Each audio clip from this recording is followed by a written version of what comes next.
Hi உறவுகளே, இரவு வணக்கம். எல்லாரும் என்ன பண்றீங்க? நல்லா இருக்கீங்களா? இது சித்தாரா கல்லி விரவடிக்க போனாலும் கத்தாழம்னு கொத்தோட குத்துச்சான். அந்த மாதிரி என்ன பண்றாரு மட்டும் பாருங்க. ஒரு இட்லியை ஊற்றக்கூடாதா?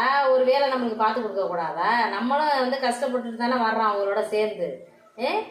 எனக்கு தெரியாதுன்னு சொல்லிக்கிட்டே இருக்காங்க அந்த ஆம்பளையை போறான். ஏன் ஆம்பளைய ஒரு வேலை பார்க்க கூடாதா? ஏன் அவங்க இட்லி ஊத்துனா அந்த இட்லி நல்லா இல்லாம போயிருமா? இல்லை நம்ம சாப்பிடத்தே மாட்டோமாங்க? நீங்களா சொல்லுங்க. எப்படி உட்காந்துருக்காருன்னு பாருங்க. நானும் ஒரு மனுஷி தானேங்க. கொஞ்சம் கூட ஒரு ஈவு திறக்க வேண்டாம் அந்த ஆம்பளைகளுக்கு. உடனே வரைஞ்சு கட்டிட்டு வந்துடுறாங்க ஆம்பளைகளுக்கு சண்டைக்கு.